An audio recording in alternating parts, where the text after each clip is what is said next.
오늘 우리가 읽은 출애굽기 20장에는 구약 성경에서 가장 중요한 율법을 받는 그 모습이 기록되어 있습니다.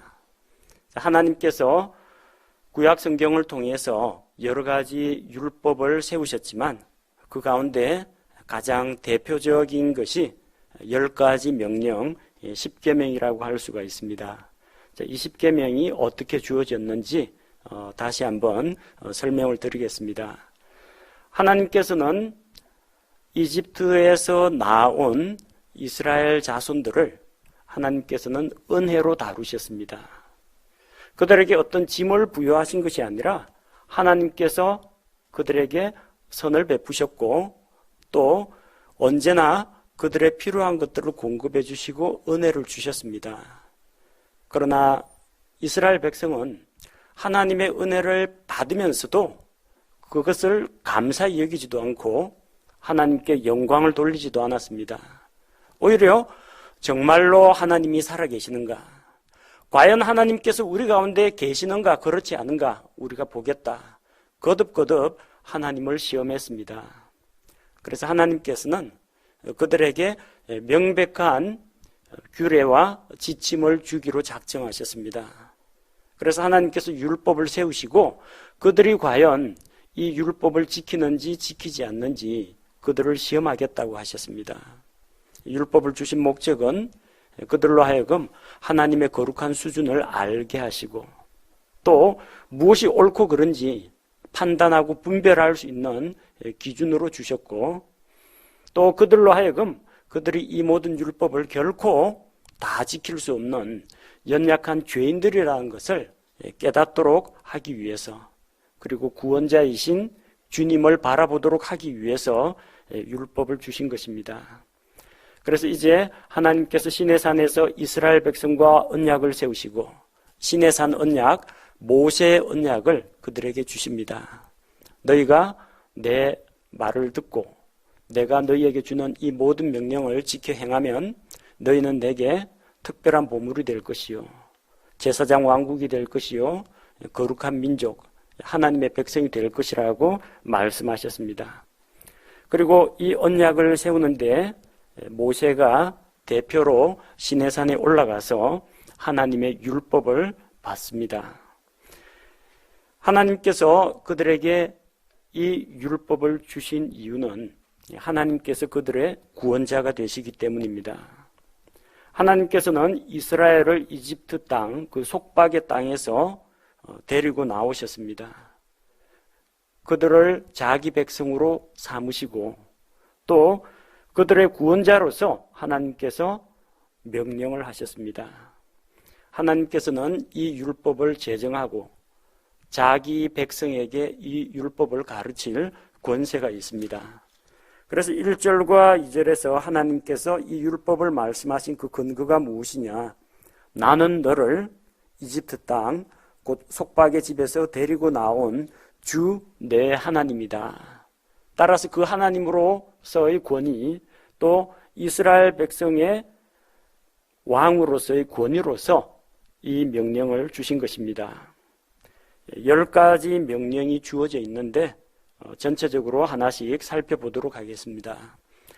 가장 먼저 주어진 계명이 첫째, 내 앞에 다른 신들을 두지 말라. 내 앞에 다른 신들을 두지 말라고 했습니다. 여기서 신들이라는 단어는 영어로 G-O-D-S, G자가 소문자로 되어 있죠. 대문자로 되어 있으면 하나님을 가리키는 것이고 소문자로 되어 있으면 이 세상의 신들, 마귀들, 이 세상의 잡신들을 가리킬 때 신들, 소문자로 G자를 소문자로 표기를 합니다. 그래서 창조주 하나님이 아닌 사람들이 만들어낸 그런 신들을 섬기지 말라고 하나님께서 엄히 경고하셨습니다. 그들이 하나님의 백성이 되는 가장 첫째 조건이 오로지 하나님만을 섬겨야 한다는 겁니다. 여러분 결혼 생활에서도 마찬가지 아닙니까? 아내가 있으면은 나 이외에 다른 남자들을 내게 두지 말라. 혹은 나 이외에 다른 여자들을 두지 말라. 결혼 생활에서도 이렇게 하지 않습니까? 이 사람도 사귀고 저 사람도 사귀면은 가정의 질서라는 게 없어집니다. 하나님과의 관계, 신앙의 관계도 마찬가지입니다.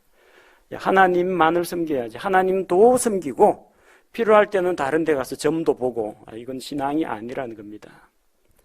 하나님 이외에는 다른 신들이 없습니다.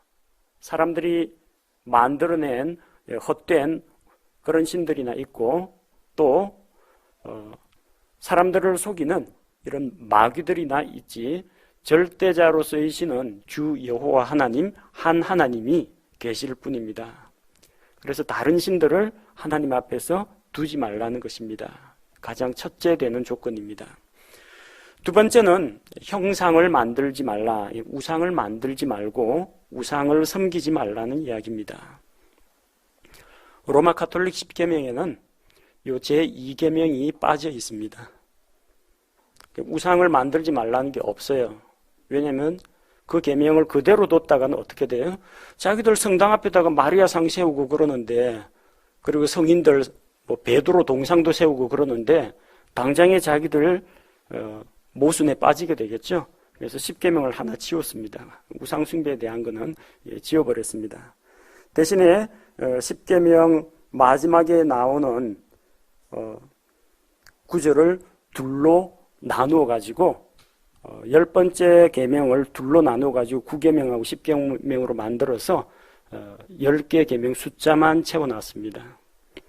근데 본문에 보면은 하나님께서 엄히 명하시고 또 가장 길게 설명하시는 명령이 우상 숭배하지 말라는 계명입니다. 그만큼 중요합니다. 너를 위해서 어떤 형상도 만들지 말라고 했습니다. 하나님은 눈에 보이지 않습니다. 하나님은 영이십니다. 그래서 어떤 물리적인 존재가 아닙니다. 그들은 실제로 하나님의 모습을 보지 못했습니다. 신명기 4장 15절에서 모세는 지난 날을 회고하면서 이스라엘 백성에게 이야기합니다. 주께서 호렙에서 불 가운데서 너희에게 말씀하시던 날에 너희가 아무 모습도 보지 못하였으니 그런즉 너희는 스스로 매우 조심하라. 아무 모습도 보지 못했으니까 눈에 보이는 어떤 유형의 형상을 만드는 것은 우상 숭배라는 겁니다. 창조주 하나님을 하나님께서 만드신 창조물들, 해나 달이나 별이나 짐승이나 곤충이나 이런 형상으로 격화시켜서는 안 된다는 겁니다. 그래서 이 우상 숭배를 금하는 그 조항은 형상을 만들지 말라라는 말씀과 또 그 우상에게 경배하지 말라는 두 가지로 나뉘어져 있습니다.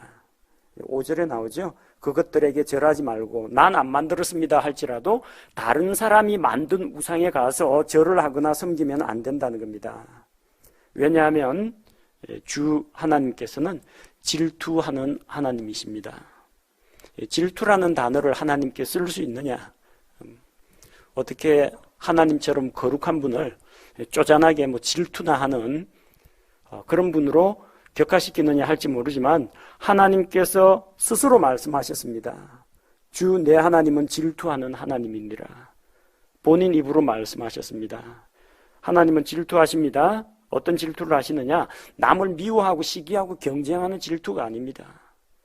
하나님은 거룩하시고 영광 가운데 계시는데 자기의 영광을 다른 존재들에게 빼앗기지 아니하는 분이라는 겁니다. 이사야 대언자가 이사야 42장 8절에서 이렇게 말씀하고 있습니다. 나는 주니라.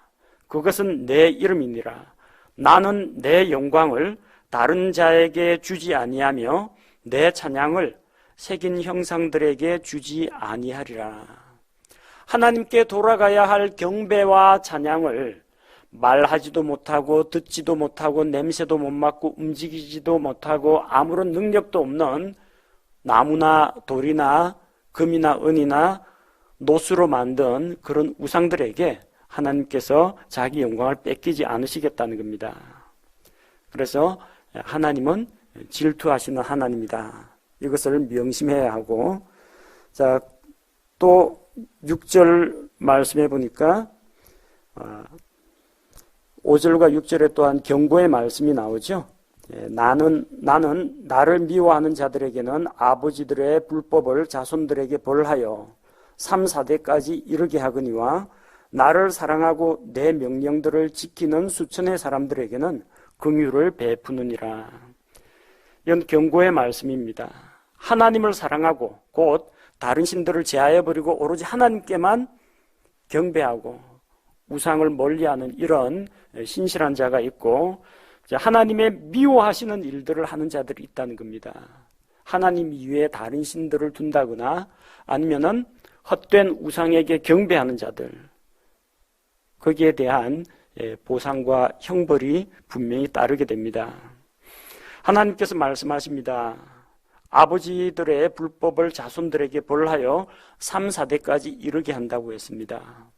이걸 잘못 해석해서 그 집의 가장이 잘못하면은 실제로 죄를 짓지 않은 그 집 식구 전체가 다 벌을 받는 연좌제 처벌이냐, 그렇게 오해를 하시는 분들이 있습니다. 혹은 내가 지금 일이 잘 안 풀리고 형통하지 못한 거는 내 위에 조상들, 우리 할아버지가 예수님 안 믿고 죽어가지고 그 죄값이 내 아버지에게 떨어지고, 또 우리 아버지가 예수님 믿기 전에 나쁜 짓을 많이 해가지고 그 벌을 내가 당한다, 그렇게 생각하는 분들이 들어 있습니다. 근데 하나님께서는 아들의 죄 때문에 아버지를 심판한다거나 아버지의 죄 때문에 아들을 심판한다거나 하지 않습니다. 에스겔 18장에 나오는 말씀처럼 범죄하는, 죄를 범하는 그 혼이 죽을 것이라고 했습니다. 아버지가 신 포도를 먹었는데 아들의 이가 시게 된다는 법은 없다는 겁니다. 근데 이 구절을 잘못 해석해서 저기 은사주의자들 가운데에는 가계에 흐르는, 그 집안에 흐르는 저주를 끊어야 산다, 책으로도 나왔습니다. 그래서 이런 주장을 펼치는 사람들이 들어 있습니다. 당신이 잘 안 되는 거는 누구 탓이냐? 안 믿는 조상 탓이다. 조상의 죄를 당신이 회개해야 된다.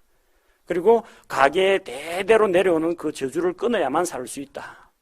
아무리 예수를 믿는다고 할지라도 그 조상들이 끼쳐놓은 그 대대로 내려오는 그 저주를 끊어야 한다. 자, 이런 논리를 펼치는 사람들이 들어 있습니다. 뭐 베니힌이라든지 캐드린 쿨만이라든지 이런 사람들이 개발해낸 그런 논리입니다. 자, 만약에 그런 식으로 된다면요, 아버지 죄 때문에 그 자손 3, 4대가 그 죄로 인한 형벌을 받는다라고 하면은 믿음의 조상 아브라함은 어떻게 설명할 겁니까? 자기 아버지 데라는 우상 숭배자였습니다. 우상의 도시 갈대아 우르에서 우상을 섬기던 자였습니다. 여호수아가 회고하면서 이야기하죠. 아브라함의 아버지 데라가 저기서 말도 못하는 그런 우상들을 섬겼다고 이야기합니다. 그럼 아브라함이 정죄를 받아가지고 벌을 받아야 되겠죠. 근데 성경은 그런 식으로 아버지 죄 때문에 억울하게 아들이 벌 받는다, 그런 의미로 말씀한 것이 아니고요. 누군가가 죄를 지으면, 아버지가 죄를 지으면 그 죄의 영향력이, 그 파급 효과가 자녀들에게까지 미친다라는 겁니다.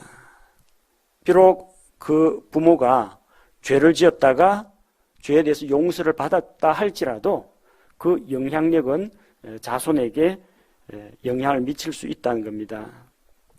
예를 들어서 어떤 부모가 알코올 중독자였다고 하면은 술을 끊고 이제 알코올 중독을 치료받아서 해결됐다 할지라도 알코올 중독 당시 임신했던 그 아이는 정신박약이 되거나 눈이 멀거나 기형아가 돼서 나올 수가 있다는 겁니다. 뱃속에 있는 아이는 어떤 나쁜 일을 행하거나 생각하거나 하지 않았습니다. 그러나 부모에 의해서 부모가 가지고 있는 그 나쁜 알코올 성분의 영향을 받을 수가 있다는 겁니다. 마찬가지로 아버지의 죄 때문에 아버지가 불신자라고 해서 그 사람이 하나님에게 형벌을 받는 것이 아니라 불신 가정에서 자랐기 때문에 오랫동안 미신이나 잘못된 기복신앙이나 이런 것들에 의해서 영향을 받아가지고 그 자손들이 부정적인 영향을 받을 소지는 있다는 겁니다. 하지만 누구든지 죄를 회개하고 하나님께 돌아올 때 그 모든 죄와 불법의 연결고리는 다 끊어진다는 겁니다. 예수님을 믿었는데도 저 조상 탓을 하고 조상이 뭐 안 좋은 거 물려줬다고 생각하는 그런 잘못된 생각에서 벗어나야 합니다. 베드로전서 1장 18절 19절에서 너희가 알거니와 너희 조상들로부터 전통으로 물려받은 너희의 헛된 행실에서 너희가 구속된 것은 은이나 금같이 썩을 것들로 된 것이 아니요 오직 흠도 없고 점도 없는 어린 양의 피 같은 그리스도의 보배로운 피로 된 것이니라. 예수 그리스도의 보배로운 피는 우리를 죄에서 구속합니다. 또한 우리 조상들이 물려준 망령되고 헛된 그런 모든 행실로부터 우리를 완전히 자유하게 만들어줍니다. 예수 그리스도를 믿는 순간 조상의 저주니 뭐 조상 귀신이니 이런 거 다 없습니다. 우리는 다 그 모든 것들로부터 해방이 된 존재들입니다. 6절을 가지고 또 특히 오해를 하는 분들이 있습니다. 나를 사랑하고 내 명령들을 지키는 수천의 사람들에게는 긍휼을 베푸느니라. 자, 5절하고는 반대로 이걸 가지고 조상 덕에 복 받는다로 해석하는 분들이 적지 않습니다. 왜냐하면 개역 성경에 나를 사랑하고 내 계명을 지키는 자에게는 1000대까지 은혜를 베푼다라고 되어 있습니다. 1000대까지. 정말 그렇습니까? 한 세대가 보통 뭐 30년, 40년으로 잡으면요. 1000대 같으면 4만 년입니다. 4만 년.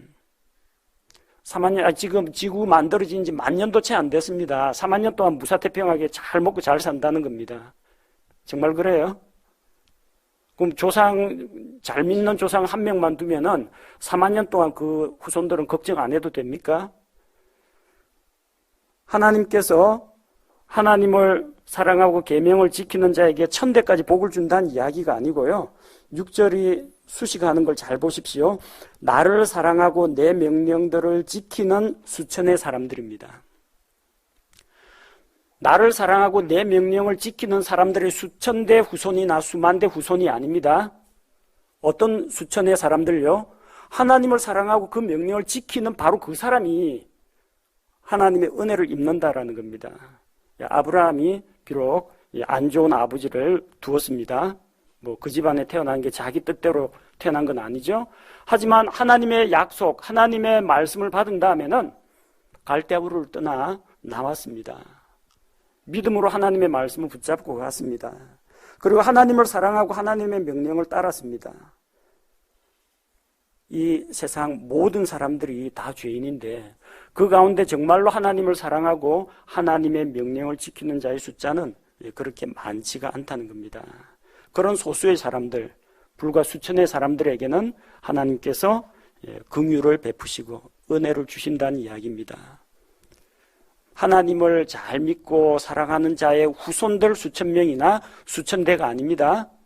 바로 하나님을 사랑하고 하나님의 명령을 지키는 바로 그 사람들 자신, 그 수천 명의 사람들이 하나님의 은혜를 입는다는 겁니다. 특별히 이 구절이 두 번째 계명과 세 번째 계명 사이에 있다는 것을 살펴볼 때, 자, 여기서 말하는 죄와 불법이 어떤 것인지 우리는 쉽게 알 수 있습니다. 하나님 이외에 다른 신들을 따르거나 우상을 만들거나 섬기는 그 죄의 문제가 바로 이런 하나님의 형벌과 관련이 있고, 또 하나님을 신실하게 오로지 하나님만을 믿고 섬기며 우상들을 멀리하는 자에게, 하나님을 사랑하고 그 명령을 지키는 자에게 하나님의 은혜와 긍휼이 임한다는 것을 우리가 알 수가 있습니다. 자, 셋째 명령입니다. 7절에 나오죠. 자, 주 내 하나님의 이름을 헛되이 취하지 말라고 했습니다. 하나님 이름을 함부로 써먹거나 부르거나 조롱거리로 삼지 말라는 이야기입니다. 이름이라는 것은 한 존재의 정체성입니다. 그 이름 안에는 그 사람의 인격, 그 사람의 능력, 그 사람의 영광, 그 사람의 신분, 관계, 지위, 이 모든 것이 들어 있습니다. 그러니까 함부로 불러서는 안 된다는 겁니다. 우리 어릴 때부터 부모님한테 교육받을 때 아버님 함자가 어떻게 되느냐 하면은 어떻게 배웠어요? 한자 한자 또박또박 김문수 하고 이렇게 부르면 안 되겠죠? 김자에 문자에 숫자를 씁니다. 이런 식으로 함부로 부모님 이름을 올리지 못하도록 했고요. 옛날에 왕조 시대에도 왕의 이름을 함부로 입에다가 아무개 하고 불러서는 안 됩니다. 항상 그의 직분, 그의 신분을 가지고 전하, 국왕폐하, 황제폐하, 역대 왕들은 이렇게 불렸습니다. 이름으로 불리지 않았습니다. 그만큼 그 이름과 그의 명예와 인격을 존중해 준다는 의미입니다. 하물며 온 세상의 창조주이신 하나님께는 더욱더 우리가 그분을 존중하고 예의를 갖추는 것이 필요하다는 겁니다. 그래서 이스라엘 사람들은 생활 가운데서 하나님의 이름이 여호와라는 걸 알지만 생활 가운데서 여호와 이렇게 함부로 말 못합니다. 여호와를 걸고 내가 맹세하는데 여호와가 있으면 지금 나하고 한번 해보자, 이런 식으로 하나님의 이름을 함부로 쓰지는 못했습니다. 그들은 항상 두렵고 떨리는 마음으로 여호와라는 말 대신에 주님, 아도나이, 주님이라고 불렀습니다. 그럼에도 불구하고 그 하나님의 이름을 잊어버리지 않고 지금까지 계속 이스라엘 민족이 지켜온 이유는 대언자들 때문입니다. 대언자들은 대언을 할 때 자기가 하는 말은 자기가 지어낸 말이 아니라 하나님으로부터 직접 받은 말씀이다, 대신 전달한다, 그 의미로 항상 대언을 시작할 때는 여호와께서 이같이 이르시되 주께서 이같이 말씀하시기를 하고 여호와의 이름으로 대언합니다. 이렇게 대언할 때는 대언자가 자기 생명을 걸고 이야기한다는 겁니다. 왜? 하나님의 이름을 헛되이 사용해가지고 하나님이 보내지 않았는데도 하나님이 보낸 것처럼, 하나님께서 그런 말씀 하신 적이 없는데 자기가 머릿속으로 지어내가지고 말했다면 그 사람은 하나님으로부터 벌을 받습니다. 대언자가 주, 여호와라는 이름을 꺼낼 때는 대언자 자기 자신도 한마디라도 잘못된 말을 전할까봐 두려워했고, 그 말씀을 듣는 백성들도 그 대언자가 무서운 게 아니라 하나님을 두려워하기 때문에 그 말씀 앞에서 겸손히 머리를 숙였다는 겁니다. 그런데 오늘날 하나님의 이름을 자기 마음대로 함부로 취하는 사람들이 들어 있습니다. 우리 한국 사회에서도 전통적으로 기가 막힌 일 당하면 어떻게 합니까? 하나님 맙소사. 하나님이 살아계시다면 이럴 수가 있습니까? 하늘의 맹세코, 하늘이라는 게 이제 푸른 하늘, 저걸 말하는 게 아니죠. 하나님을 이야기합니다. 하늘의 맹세코, 절대 그런 일이 없다. 미국에서도 일상생활 가운데서 하나님이란 용어를 많이 사용하는데 결코 하나님에 대해서 존중하는 의미는 아닙니다.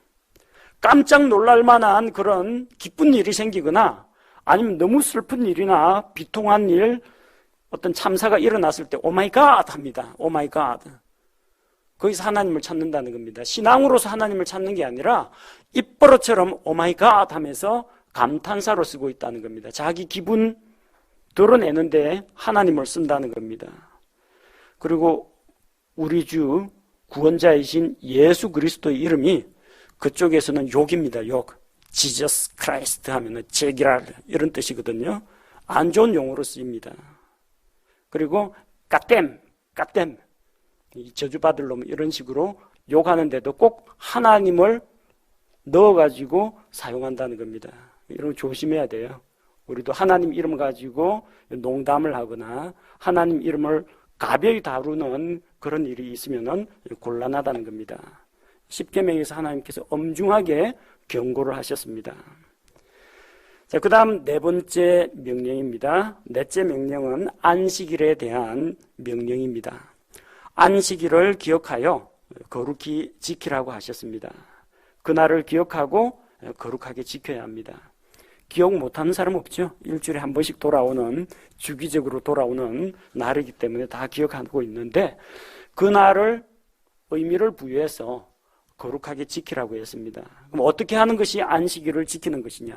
구약시대 이스라엘 이야기입니다. 자, 9절에 보니까 여세 동안은 내가 수고하고 내 모든 일을 할 것이나.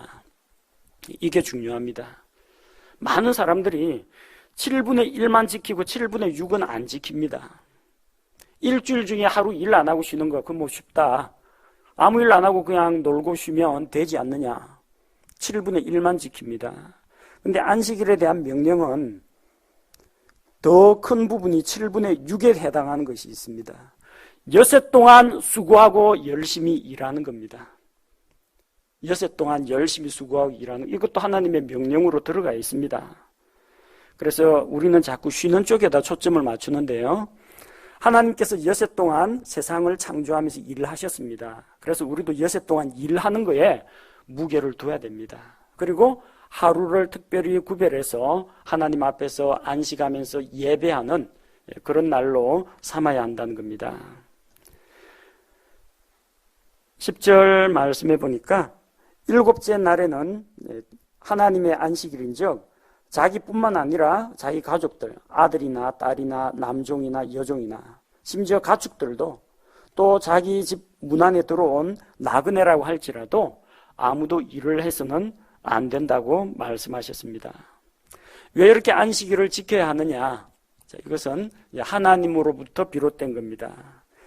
이미 창세기 2장에서 하나님께서 하늘과 땅과 그 가운데 있는 모든 만물들을 다 만들기를 마치신 이후 안식하셨다 기록이 나옵니다. 오늘 읽은 출애굽기 20장 11절에서 다시 반복되어 나옵니다.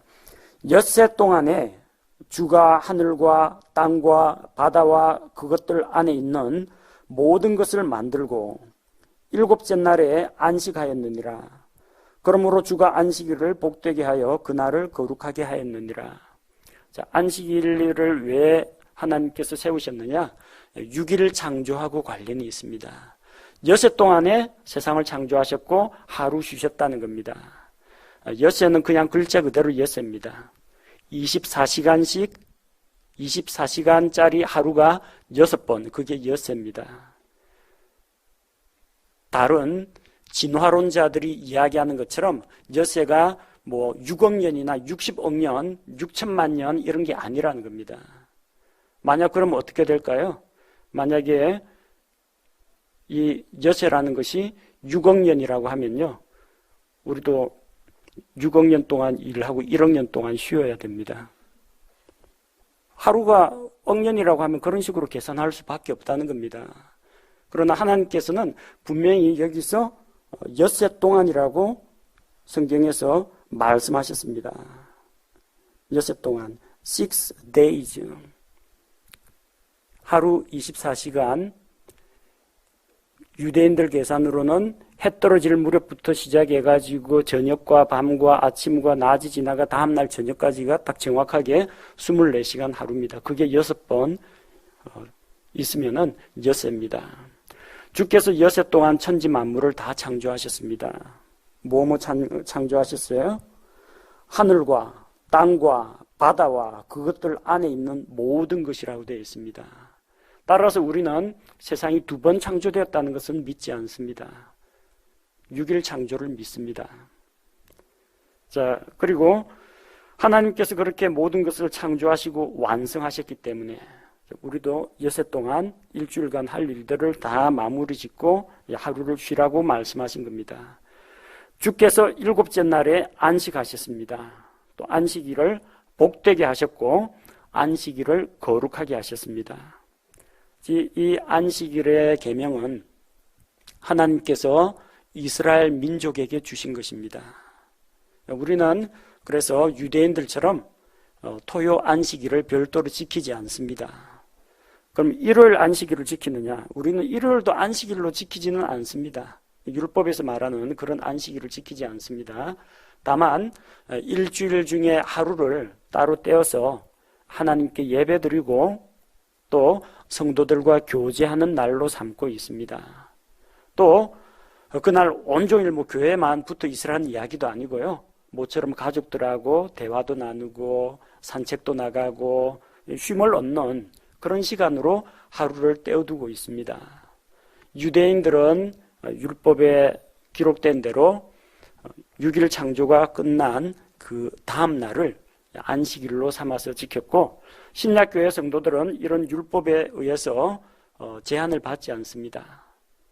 그래서 우리는 예수 그리스도께서 부활하신 것을 기념하여서 안식 후 첫날, 주일날 모여가지고 예배도 드리고 교제도 나누고 있습니다. 그래서 이 첫 번째부터 네 번째까지 이 계명은 사람이 창조주 하나님께 마땅히 지켜서 행해야 할 바를 기록하고 있습니다. 정말로 하나님을 사랑한다면은 첫 번째부터 네 번째 계명까지를 지켜 행해야 합니다. 곧 1계명에서 4계명까지는 주 내 하나님을 사랑하라, 이 계명으로 요약할 수가 있습니다. 자, 그 다음 다섯째 명령이 나오죠. 12절에 내 아버지와 어머니를 공경하라. 그리하면 주 내 하나님이 내게 주는 땅에서 내 날들이 길리라. 자, 이 다섯째 계명부터 10째 계명까지가 사람과 사람 사이에서 지켜 행해야 할 마땅한 도리입니다. 한마디로 요약하자면 내 이웃을 사랑하라, 이 말씀으로 요약할 수가 있습니다. 그 중에 제일 첫 번째 나오는 것이 부모에 대한 공경입니다. 부모에 대한 효도입니다. 다른 명령들에는 하나님께서 약속을 주진 않았습니다. 안식일을 잘 지키면은 복을 주겠다. 살인 안 하면 포상금을 주겠다. 간음을 안 하면 잘했다고 칭찬을 해주겠다. 이런 건 없습니다. 근데 유일하게 약속이 있는 첫 계명, 10계명 가운데서 이것을 행하라, 그리하면 복을 받는다라는 약속이 나오는 게 다섯째 계명, 부모에 대한 효도입니다. 어떤 약속이 되어 있습니까? 주께서 주시는 그 땅에서 내 날들이 길게 될 것이다. 장수하게 될 것이다. 이런 복을 약속해 주셨습니다. 사람이 자기를 창조하신 하나님을 공경하는 것과 함께 눈에 보이지 않는 그 하나님을 대신해서 우리를 가르치고 진리로 인도하고 사랑으로 돌보는 부모님을 공경하고 효도하는 것이 우리에게 필요하다는 것을 보여줍니다. 첫 번째로 사람과 사람 사이 관계에서 첫 번째로 거론되는 것이 부모에 대한 공경입니다. 그 다음 6째 명령이 살인하지 말랍니다. 살인하지 말라 하나님께서 명령하셨습니다. 생명을 창조하신 분은 하나님이십니다. 또 때가 되면 그 생명을 거두어 가시는 분도 하나님이십니다. 그런데 자기가 창조주도 아니고 주인도 아니면서 다른 사람의 생명을 임의로 해한다. 이것은 하나님의 주권에 대한 침해입니다. 하나님께서 주신 그런 생명을 사람이 헛되이 가볍게 대하는 것, 이것은 분명히 죄가 된다는 것입니다. 7째 명령으로 간음하지 말라라는 명령을 주셨습니다. 이것은 하나님께서 창세기 2장에서 세우신 가정의 법칙과 관련이 있습니다. 한 사람이, 한 남자가 한 여자와 만나서 부모의 영향력을 떠나서 둘이 한 몸이 될 것이라. 그게 가정입니다. 그래서 이 사이에는 다른 어떤 것도 있어서는 안 됩니다. 그 사이에 장인 장모가 끼어들어도 안 되고 시아버지 시어머니가 끼어들어도 안 되고 또 부부 사이에 아들이나 딸들이 들어가도 안 됩니다. 부부 사이가 가장 가까운 사이고 가정을 이루는 가장 기본 단위가 남편과 아내라는 겁니다.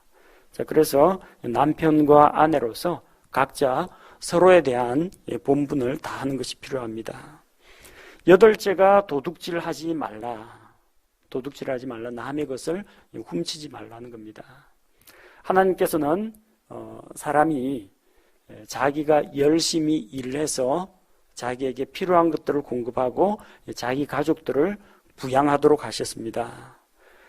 다른 사람의 것을 노력도 하지 않고 남의 것을 훔치고 빼앗는 것을 분명하게 죄로 규정을 하셨습니다.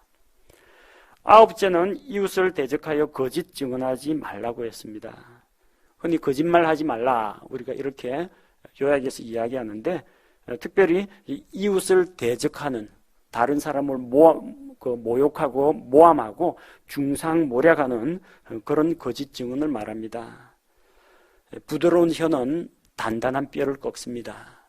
다른 사람에 대한 불리한 말, 다른 사람을 욕하는 말, 또 다른 사람에 대해서 사실무근의 내용을 꾸며서 이야기하는 것은 그 다른 사람에게 큰 피해를 입힙니다. 말로 주먹으로 치는 것보다 더 큰 피해를 입힐 수가 있습니다. 또 본인 스스로 자기 자신을 더럽히게 됩니다. 하나님은 어떤 하나님요?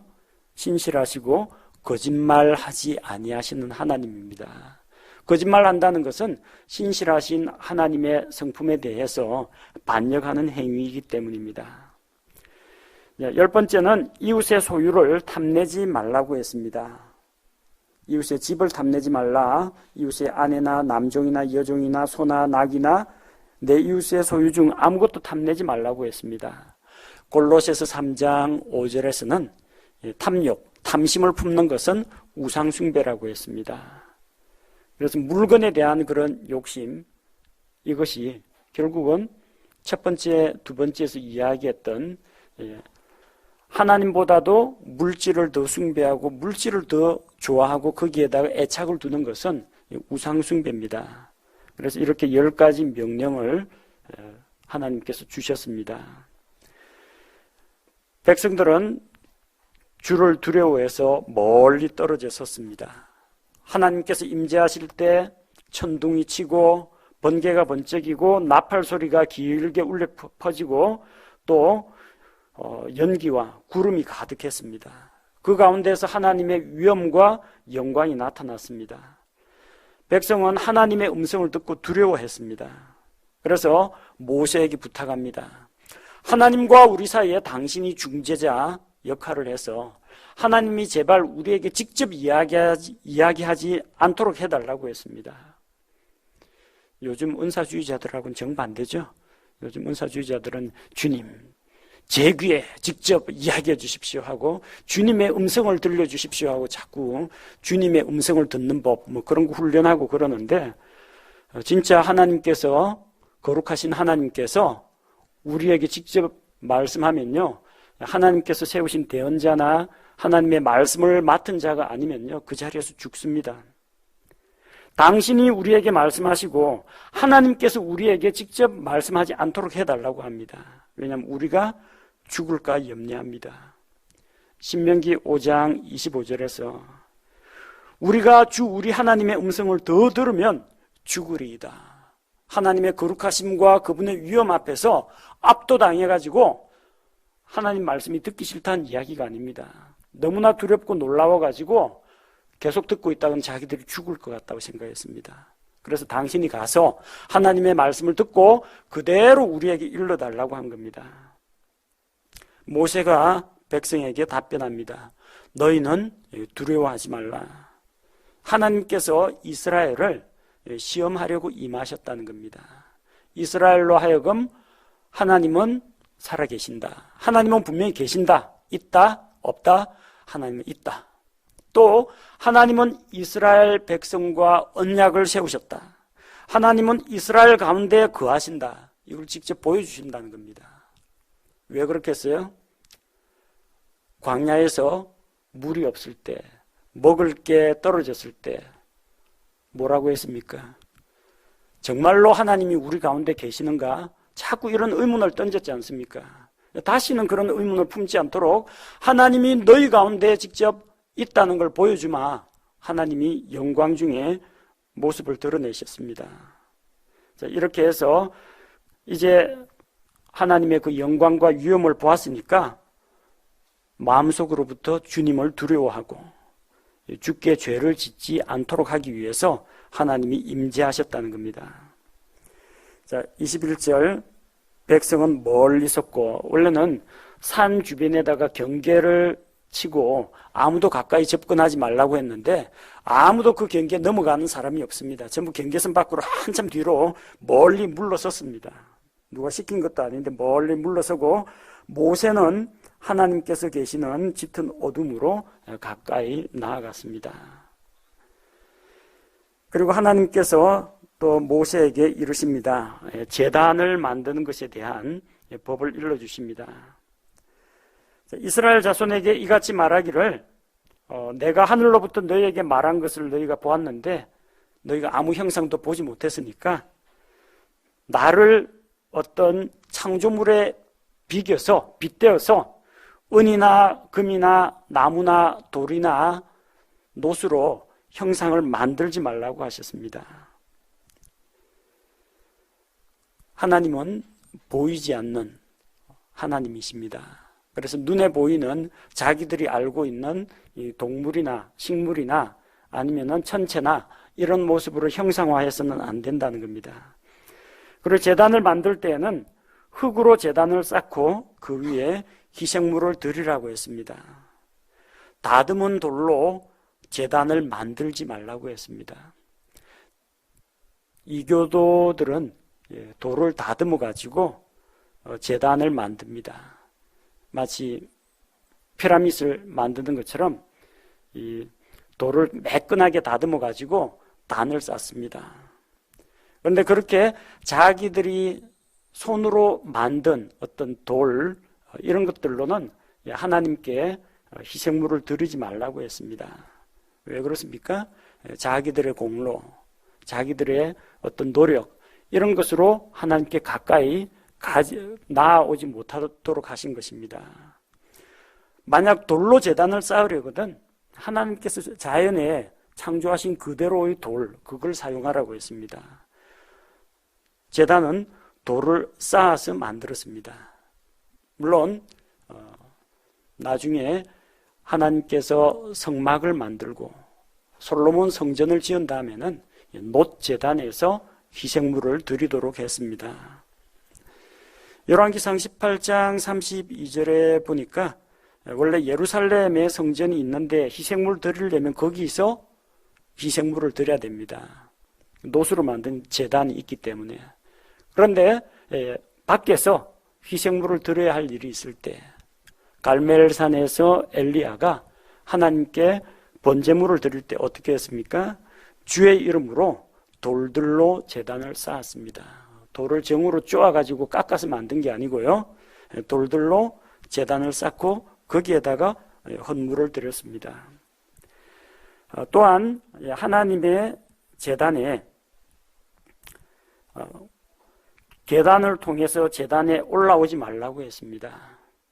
아시다시피 그 옛날 그 유대인들이 입는 그런 옷을 보면요, 아래쪽에 이제 반바지, 속바지가 있고 나머지는 통으로 치마와 같은 그런 옷을 입었습니다. 롱코트 같은 걸 입으면 그렇게 허리띠를 졸라맬 뿐이지 통으로 된 그런 옷을 입었습니다.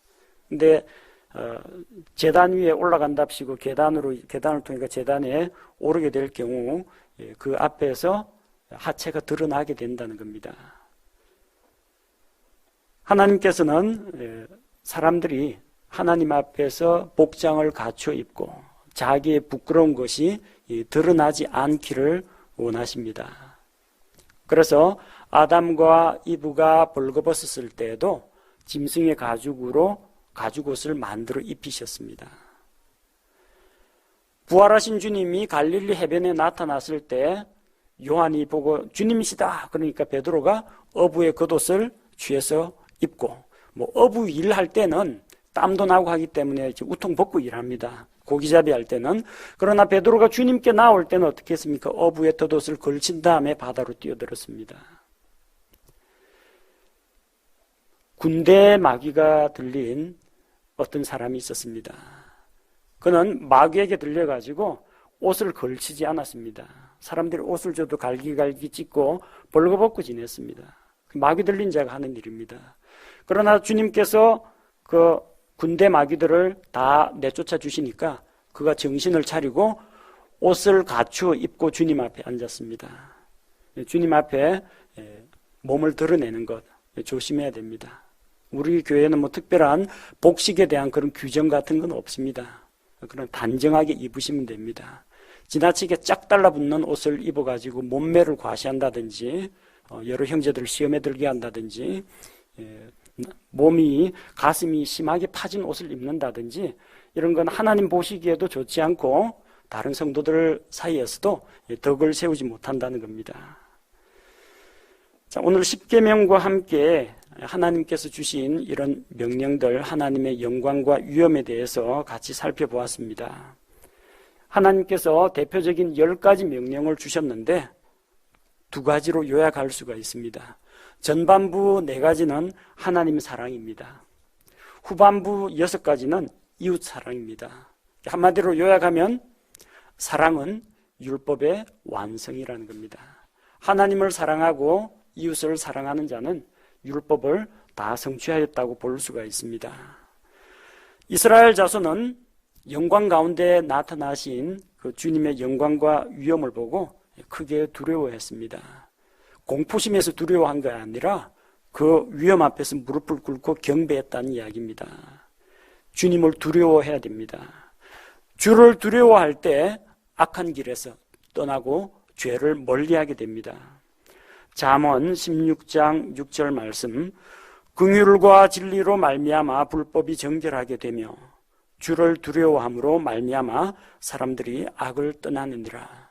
그래서 하나님을 가까이 하고 죄를 멀리하는 삶을 살아야 합니다. 그게 우리에게 하나님께서 율법을 주신 목적, 또 이 성경 말씀을 주신 목적입니다.